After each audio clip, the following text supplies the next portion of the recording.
Hai guys, selamat berjumpa kembali di channel novel populer viral yang keren ini. Sebelum mengikuti kelanjutan kisah Dev atau Chen-Ping yang semakin seru dan mendebarkan ini, mohon bantuan kalian untuk subscribe, like, komen dan share video-video yang ada di channel ini ya. Saat ini admin ingin menghadirkan kembali kisah perintah Kaisar Naga ini dari awal, yang akan admin sajikan 5 episode pada setiap uploadnya. Bagi kawan-kawan para pecinta novel PKN ini yang ingin menyimaknya, selamat menikmati. Perintah Kaisar Naga bab 406 sampai bab 410. Minta maaf atau mati, pilihan ada di tanganmu. Doniwu memandang Dev dengan wajah muram, tidak ada yang berani mengatakan sepatah kata pun di depannya. Dev adalah yang pertama. Bisakah saya memilih yang ketiga? Dev tersenyum tipis. Yang ketiga, Doniwu tercengang. Iya, pilihan yang ketiga adalah membiarkanmu mati. Setelah kata kematian Dev keluar, aura di tubuhnya tiba-tiba meledak. Aura menakutkan langsung membuat nafas beberapa seniman bela diri kekuatan batin yang mengelilinginya mandek, dan mereka merasa seolah-olah sedang ditekan oleh 1000 kati batu besar. Plok, plok, beberapa seniman bela diri kekuatan batin semuanya berlutut dengan satu lutut, wajah mereka kesakitan, dan darah mengalir keluar dari sudut mulut mereka. Semua orang kagum saat melihat ini, terutama lelaki tua kurus itu, matanya tiba-tiba melebar, tubuhnya sedikit gemetar, aura menakutkan barusan membuatnya hampir berlutut, untungnya nafas itu tidak ditujukan padanya, kalau tidak dia tidak akan tahan sama sekali. Siapa Anda? Orang tua kurus itu bertanya pada Dev dengan wajah waspada. Namaku Dev, Dev berkata dengan ringan. Ketika lelaki tua kurus itu mendengar ini, seluruh wajahnya tiba-tiba berubah, dan matanya penuh ketakutan. Kamu? Apakah Anda Tuan Chen? Orang tua kurus itu adalah kepala pelayan besar keluarga bela diri. Meskipun dia tidak berpartisipasi dalam pertandingan ring, tetapi nama Dev masih terdengar, dan dalam beberapa hari terakhir, Wu Liuyi mengirimnya ke villa keluarga Jiang berkali-kali untuk mengundang Dev, tetapi Dev tidak memenuhi undangan tersebut dan dia tidak bisa melihat rupa Dev. Sekarang mendengarkan Dev sendiri, memikirkan aura menakutkan Dev barusan, dia dapat yakin bahwa pemuda di depannya adalah orang yang membunuh Jiang Zhengzong. Tuan Chen, kami tidak memiliki mata dan telah menyinggung Tuan Chen, dan saya harap Tuan Chen tidak tersinggung. Orang tua kurus itu berkata, dan berlutut di depan Dev. Ziber, apa yang kamu lakukan di sini? Mata Doniwu membelalak, tidak bisa mempercayai pemandangan di depannya. Harus diketahui bahwa dalam seni bela diri, identitas Kibo ini dapat dikatakan setara dengan Wu Liuyi, dan kekuatannya juga setara. Sekarang dia benar-benar berlutut untuk seorang pemuda berusia 20-an. Bukankah ini aib bagi seni bela diri? Diam, pria tua kurus itu memelototi Doniwu, yang sangat ketakutan sehingga dia tidak berani mengatakan apa-apa. Dev memandang lelaki tua kurus yang berlutut di tanah, dan tidak mengatakan apa-apa, tetapi berkata kepada Evan Gu, singkirkan barang-barang ini, dan ayo pergi. Evan Gu mengangguk, buru-buru mengangkut semua batu, lalu pergi bersama Dev. Baru setelah sosok Dev menghilang, lelaki tua kurus itu berani bangun. Tuan Muda Wu, batu kami. Bos Cui melihat bahwa Dev telah mengambil batu itu, dan buru-buru berkata kepada Doniwu. Plak, begitu kata-kata itu jatuh, terlihat bahwa lelaki tua kurus itu langsung menamparkan mulut Bos Cui, yang membuat Bos Cui pusing dan wajahnya bengkak. Ziber, apa yang terjadi? Doniwu berkata dengan wajah bingung. Tuan Muda, kita dalam masalah, masalah ini harus diputuskan oleh Tuan. Orang tua kurus itu menghela nafas dan kembali dengan Doniwu. Keluarga Wu, setelah Wu Liuyi mendengarnya, seluruh amarahnya melonjak seperti guntur. Anak sialan, kurang ajar, aku akan membunuhmu. Wu Liuyi menamparkan kepala Doniwu. Namun, dia dihentikan oleh Kibo, Tuan. Bahkan jika Anda membunuh Tuan Muda tertua sekarang, tidak ada gunanya. Yang harus kita lakukan sekarang adalah menghilangkan kesan buruk tentang keluarga bela diri kita. Ya, saya ingin meminta maaf kepada Tuan Chen secara langsung. Wu Liuyi mengangguk lagi dan lagi, buru-buru berlari kembali ke kamarnya, dan mengeluarkan ramuan obat yang telah dia hargai selama ratusan tahun. Doniwu berlutut di tanah, tubuhnya gemetar, dan berkata kepada Kibo dengan wajah penuh keluhan, Kibo, siapa pria itu? Mengapa kamu dan ayah takut padanya? Petik 2. Tuan Muda Besar, jangan bicarakan itu, dialah yang membunuh Jiang Zhengzong dalam pertandingan ring. Keluarga Wei, keluarga Jiang semuanya dihancurkan olehnya. Apakah kamu ingin keluarga seni bela diri kita juga mengikuti jejak keluarga Jiang? Bentak Kibo. Pada saat ini, wajah Doniwu tiba-tiba berubah seperti abu, dan dia ketakutan setengah mati, dan bergumam di mulutnya, aku. Entahlah, ini, apa yang harus dilakukan? Hei bocah, ayo ikut aku. Wu Liuyi menarik Doniwu dan pergi. Di villa keluarga Jiang, Dev, Suyuki dan Eli Gu sedang makan malam. Eli, sebaiknya kamu jangan kembali ke rumah kecilmu di malam hari, tetaplah di sini, bersamaku saja. Suyuki mengikuti Eli Gu dan berkata, aku bukan bola lampu, kalian berdua tinggal bersama di malam hari, apa yang saya lakukan selanjutnya? Eli Gu tersenyum dan berkata. Wajah Suyuki memerah, memelototi Gu Eli dan berkata, "Jangan bicara omong kosong, kita berdua masih perawan, dan kita belum pernah tidur bersama. Semuanya sudah mapan, tidak apa-apa bagi kalian untuk tidur bersama, dan kamu bisa punya anak lebih awal." Eli Gu memandang Su Yuki dengan ekspresi main-main dan berkata, "Persetan dengan kata-katamu, aku tidak mau melahirkan secepat ini, aku belum cukup bersenang-senang." Su Yuki memutar matanya, Dev tidak berbicara, buru-buru makan beberapa sual lalu pergi. Kedua gadis ini jika kumpul bersama, mereka ngomongnya tidak karuan. Duduk di sofa, Dev berencana untuk berkultivasi sebentar, tetapi melihat seorang bawahan masuk. "Tuan Chen, kepala keluarga seni bela diri meminta untuk melihat," kata bawahan itu. Dev tidak terkejut, dengan karakter Wu Liuyi, dia pasti akan datang setelah dia mengetahuinya. "Katakan saja aku tidak punya waktu." Dev melambaikan tangannya. Segera orang-orang itu keluar. Di luar villa, Wu Liuyi dan Doni Wu sedang menunggu dengan cemas di luar, membawa kotak hadiah yang sangat halus di tangan mereka. Melihat orang yang itu keluar, Wu Liuyi buru-buru melangkah maju. "Adik laki-laki, apa yang dikatakan Tuan Chen?" Tuan Chen tidak punya waktu. Setelah anak buahnya selesai berbicara, mereka menutup pintu villa. Wu Liuyi dan Doni Wu ada di luar, dan mereka sedikit tercengang untuk sementara waktu. "Ayah, itu, jadi apa yang kita lakukan?" Doni Wu bertanya dengan hati-hati. Plak, Wu Liuyi langsung menamparkan Doni Wu dan berkata, "Berlututlah kamu, berlutut di sini sepanjang waktu, dan berlutut sampai Tuan Chen melihat kita." Doni Wu tidak berani mendengarkan, dan buru-buru berlutut di pintu, sementara Wu Liuyi kembali ke mobil dan menunggu dengan tenang. Pada malam hari, tiba-tiba kilat dan guntur, hujan lebat turun. Wu Liuyi duduk di dalam mobil, menatap Doni Wu berlutut di tengah hujan, wajahnya tidak sedikit pun tergerak. Keesokan harinya, setelah hujan, pelangi muncul dari langit. "Ini sangat indah." Su Yuki dan Eli Gu memandangi pelangi dan berteriak gembira. Dev menarik napas di halaman dan menggerakkan tubuhnya, dan salah satu bawahannya berjalan mendekat dan membisikkan beberapa patah kata di telinga Dev. Dev sedikit tertegun, dan kemudian senyuman muncul di sudut mulutnya. "Keluar dan lihatlah." Pintu villa terbuka, dan setelah Dev keluar, dia melihat Doni Wu masih berlutut di tanah, tubuhnya basah, terlihat tampak sangat malu, dan matanya kosong. Melihat Dev keluar, Wu Liuyi buru-buru menyapanya, "Tuan Chen, anjing itu bodoh, dia menyinggung Tuan Chen, dia benar-benar pantas mati, dan saya berharap Tuan Chen dapat mengampuni nyawa anjing itu." Wu Liuyi berkata, buru-buru menyerahkan kotak hadiah. Dev tidak perlu melihatnya, dia bisa merasakan fluktuasi aura di dalamnya, dan tahu apa itu. "Tuan Wu, Anda terlalu sungkan, itu hanya kesalahpahaman kecil, kamu tidak harus begitu sungkan, bawa anak Anda kembali, dia tidak boleh masuk angin." Dev tersenyum, menerima hadiah itu, dan menyerahkannya kepada bawahannya. Melihat Dev mengatakan ini, Wu Liuyi sangat gembira, dan mengangguk lagi dan lagi. "Oke, terima kasih Tuan Chen atas kemurahan hati Anda. Saya akan mengatur perjamuan di rumah saya pada siang hari ini. Saya harap Tuan Chen dapat menikmati cahaya." "Ya, saya akan datang ke sana nanti siang." Dev mengangguk. Dev membutuhkan orang yang bijaksana seperti Wu Liuyi untuk melakukan sesuatu, jadi dia akan setuju untuk pergi ke keluarga bela diri Wu. "Kalau begitu aku akan menunggu Tuan Chen di rumah." Wu Liuyi pergi dengan Doni Wu, terlihat Doni Wu seperti akan pingsan saat ini. Tidak lama setelah Wu Liuyi pergi, Yansen dan Fata datang. Menatap mata kedua orang itu, sudut mulut Dev sedikit terangkat, jelas bahwa mereka berdua tertarik satu sama lain. "Tuan Istana, Rumah Raja Obat telah mengirim seseorang untuk menginformasikan bahwa bahan obat telah disiapkan, tinggal tunggu sisa pembayaran, lalu barangnya akan dikirim."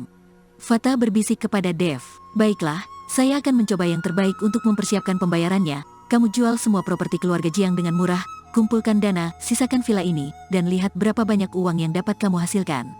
Dev sedikit mengernyit. Dalam waktu singkat, agak sulit bagi Dev untuk mengumpulkan uang dalam jumlah miliaran. Dia tidak punya bisnis sekarang, hanya menjual beberapa pil kecil, dan sekarang volume penjualan pil kecil juga tidak terlalu besar, dan Dev tidak punya waktu untuk meracik pil kecil selama ini. Meskipun Yayasan Nusantara dan geng Fata tidak kecil, bagaimanapun juga mereka adalah geng, dan tidak banyak properti atas nama mereka, dan ada ribuan anggota yang harus dibesarkan, jadi mereka tidak dapat menghasilkan banyak uang sama sekali.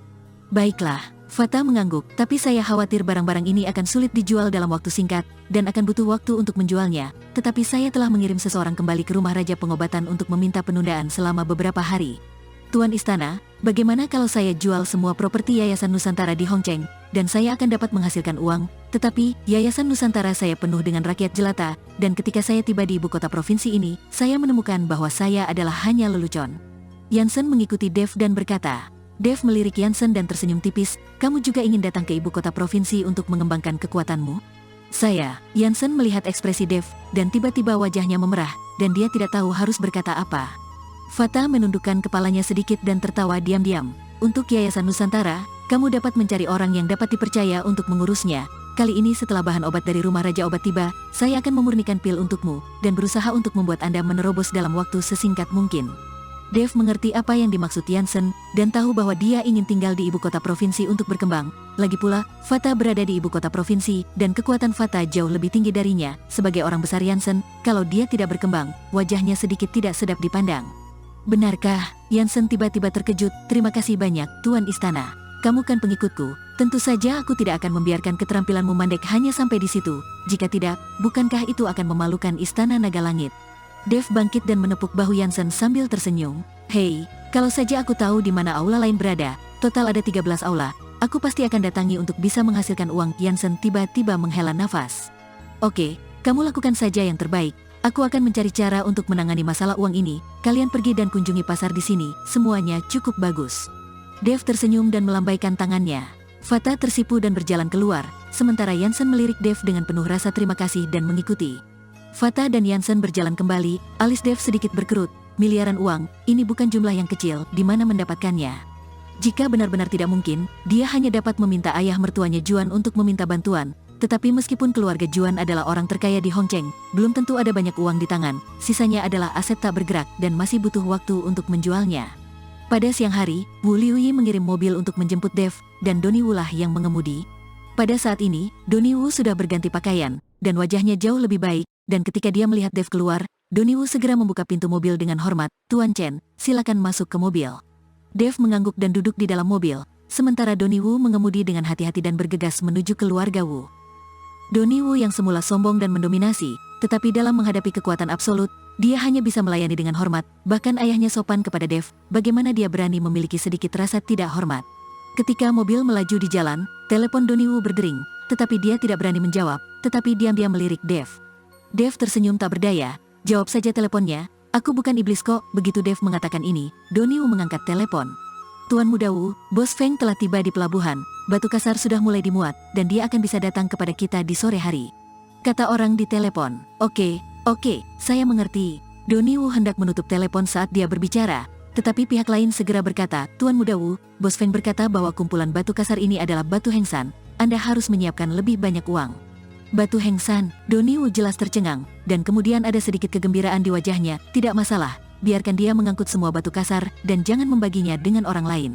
Setelah menutup telepon, wajah Donnie Wu masih memiliki sedikit kegembiraan. Dave melihat penampilan Donnie Wu yang bersemangat dan merasa sedikit penasaran, jadi dia bertanya, apa itu batu Hengsan?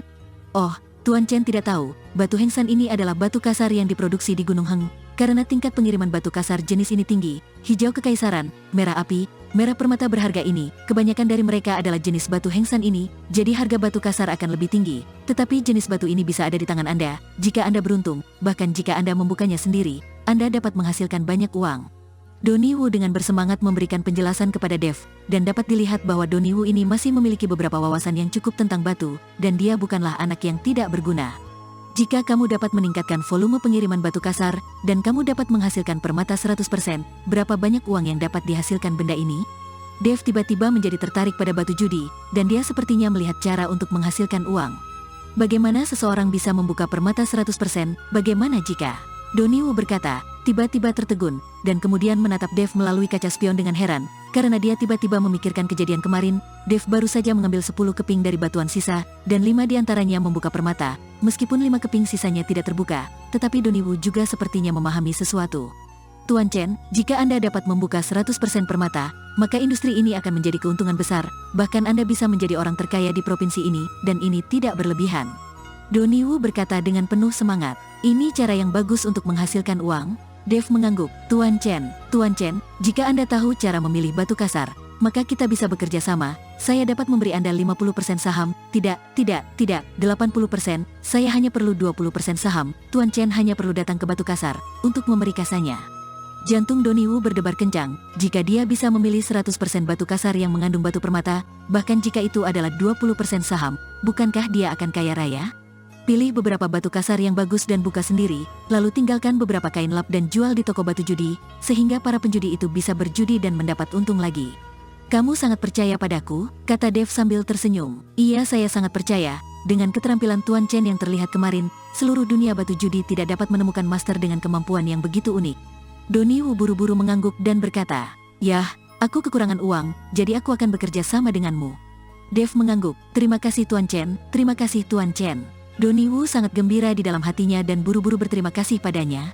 Ketika Donnie Wu membawa Dave ke rumah Wu, Wu Liuyi telah memimpin seseorang untuk menunggu di pintu, dan ketika dia melihat Dave datang, Wu Liuyi secara pribadi melangkah maju untuk membantu Dave membuka pintu.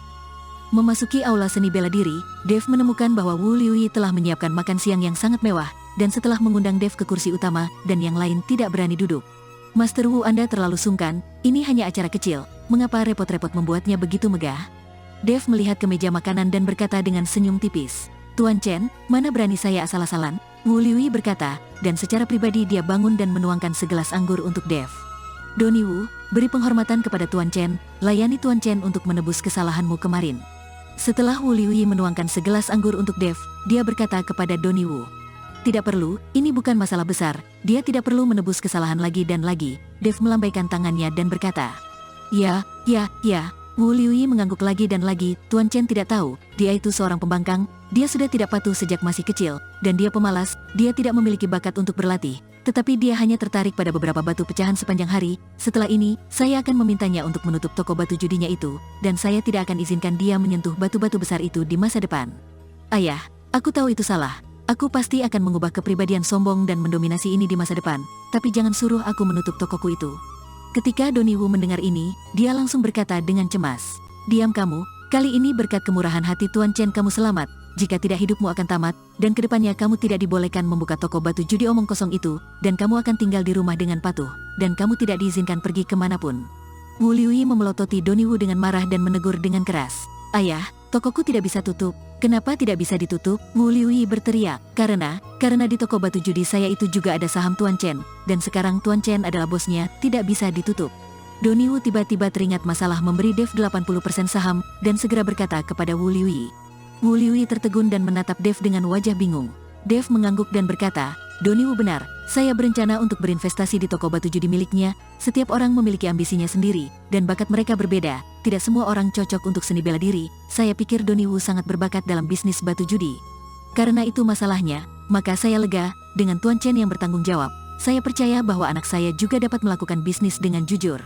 Wu Liuyi tidak berharap Dave bermitra dengan Donnie Wu untuk berbisnis, tetapi dengan cara ini, hubungan Dave dengan keluarga Wu selangkah lebih dekat. Perjamuan mulai berlangsung, dan orang-orang terus bersulang untuk Dave, tetapi Dave tidak menolak setiap yang datang yang mengajakannya untuk bersulang. Lagi pula, dia memiliki seni konsentrasi hati yang dapat melindungi tubuhnya, dan tidak peduli berapa banyak anggur yang dia minum. Namun, selama perjamuan, Wu Liuyi tampaknya memiliki sesuatu dalam pikirannya, dan terus melihat keluar pintu, ekspresinya sedikit cemas. "Master Wu, jika Anda memiliki sesuatu, maka saya akan pergi dulu." Melihat Wu Liuyi seperti itu, Dave membuka mulutnya dan berkata, Tidak, Tuan Chen, jangan salah paham." Wu Liuyi melihat bahwa Dave telah salah paham, dan buru-buru menjelaskan, "Saya juga memiliki seorang putra yang telah berlatih seni bela diri di luar. Saya mengatakan kepadanya bahwa dia harus bergegas kembali pada siang hari, berharap Tuan Chen dapat memberinya beberapa nasihat, tetapi orang ini belum datang juga." Wu Liuyi berkata, wajahnya menunjukkan kemarahan. "Berlatih seni bela diri di luar? Dengan keterampilan Anda dalam seni bela diri, apakah Anda masih perlu menyekolahkan putra Anda di tempat lain?" Dave merasa sedikit terkejut, bagaimana mengatakannya. Wu Liuyi juga ahli kekuatan batin, seorang tokoh terkenal di ibu kota provinsi, tapi dia menyuruh putranya untuk berlatih di luar. Wu Liuyi tersenyum pahit, "Tuan Chen tidak tahu, dengan kemampuan kecil saya masih bisa eksis di ibu kota provinsi, tetapi di luar provinsi ini, saya bukan apa-apa. Anda harus tahu bahwa para penguasa dunia seni bela diri seperti awan, dan ada banyak grandmaster kekuatan batin di atas saya. Apakah ada master di atasmu?" Dave sedikit terkejut, bagaimanapun, dia bukan orang dunia seni bela diri, dan kultivasinya tidak kuat, jadi dia tidak tahu hierarki alam seni bela diri. Menurutnya, sudah sangat bagus untuk bisa melatih kekuatannya ke alam Grandmaster. Perintah Kaisar Naga bab 406 sampai bab 400